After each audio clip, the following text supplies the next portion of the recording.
Hi, this is John Han with the Pulsing Cinema, and the movie of the day is The Dead. Not. There's so many movies that are called The Dead, but this is the 2010 Ford Brothers African zombie film, The Dead. And I wanted to just get something out of the way really quickly because I know there have been a glut of zombie films recently within the past decade.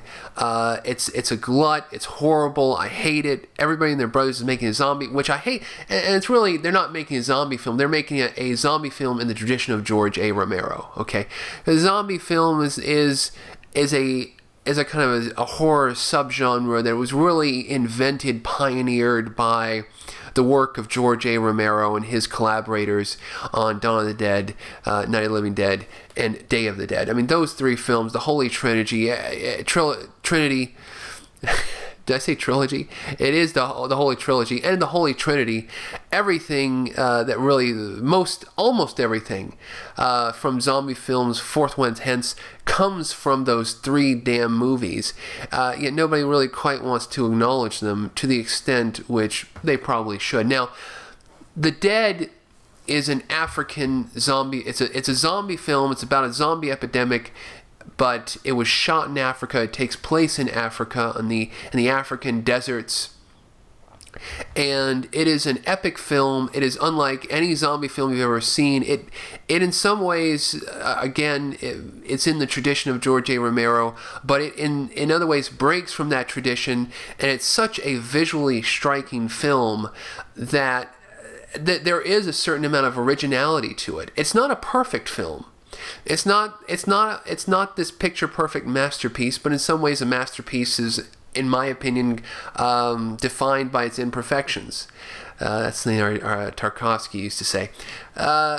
So, I mean, really an imperfect film, but a very great film. I haven't seen The Dead 2, which takes place in India. It's like a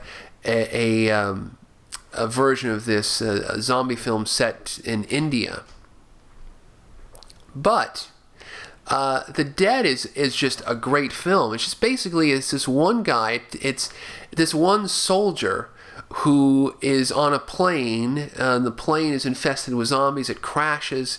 This guy miraculously gets out of the crash. He lands on the beach, and the beach is covered with zombies. Okay, so he hits the ground running, and he has to run and escape the zombies.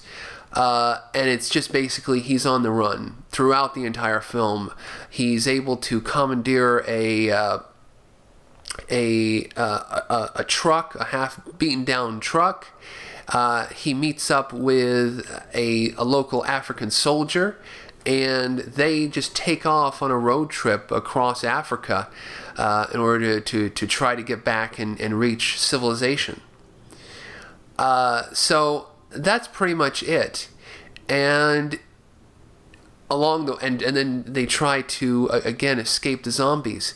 It's a film. It's a road movie across Africa, and it was shot on the ground in Africa, very low budget by these Ford brothers with very little money, dealing with the insanities and the hardship of shooting in Africa, the heat, the germs, the illness. Their lead actor was almost on death's door, but he was he was a health nut. He was a very healthy person, a very healthy man. So he was able to make it past that.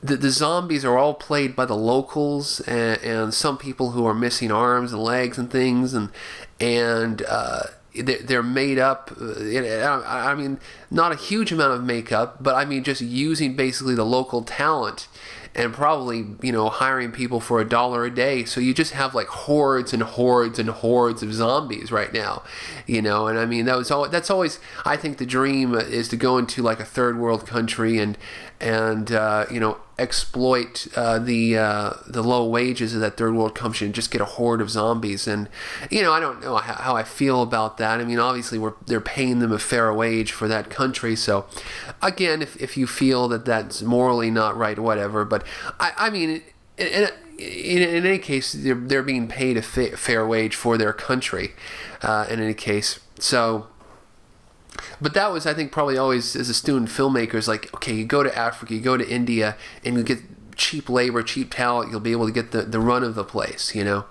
But with that comes the fact that you're going to deal with the hardships, and you may you may not make it out alive. Like, I mean, like, quite literally, you may not make it out alive. You may die in this third world country without the backup, especially if you're on a shoestring budget. You know, you're just kind of all out there on your own. Which, according to the commentary track, the wonderful commentary track on the Anchor Bay Blu-ray, they were on this film frequently. So, an African road trip. If you're sick of zombie movies, if you're like, I don't want to watch any more zombie movies unless it's a really special zombie movie, this is a very special zombie movie.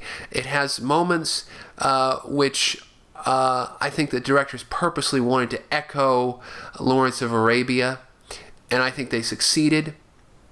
I think that the lead character's trek across this country is rendered very realistically. There's the boredom, and then he's just in this little tiny, you know, truck, which is like going like 20 miles an hour, and the zombies are like, they're the classic Romero zombies. They're kind of slow, they're lumbering, but they're everywhere, and they're in the African bush. And then it gets to a point where, okay, you know, what happens when it's in the middle of the night, and you're in the middle of the African bush, and, you know, maybe the gas goes out on your truck, and, you know, where are you going to sleep?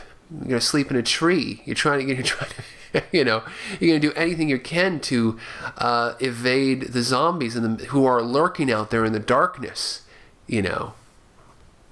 Oh man, really cool. And then there's some cool scenes with, you know, where the zombies attack these tribes and these little tiny villages, and they rip apart these people in the villages, and then there's this cool scene where the African soldier is coming home back to his village, and the light in that scene was really striking, just incredible, just brilliant. I mean, some of the shots in this film are just like astounding.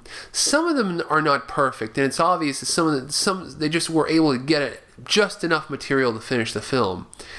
And then the ending of the film is kind of rather, you know, it just kind of ends on a certain note of hope, but you're not really sure how your lead character is going to make it through. And in some ways, if you know, in some ways, it's the only way to end a film that has such a, you know, such an apocalyptic atmosphere, where the hope is just draining by the second, where we realize by the end of the film that this zombie epidemic has infected the world and is killing the world, and we're here in a fort which is being surrounded by the zombies, and where are we going to go from here?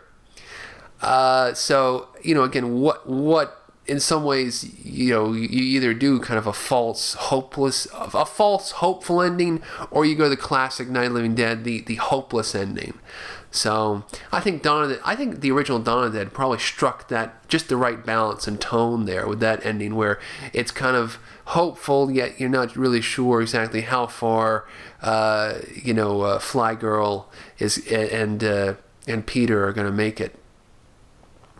But in any case, if you like zombie films, if you like Living Dead, if you like George Romero stuff, if you're looking for a different spin on that in a different locale, something that looks really impressive, the Lawrence of Arabia of zombie films, it is the Ford brothers' directorial masterpiece, The Dead.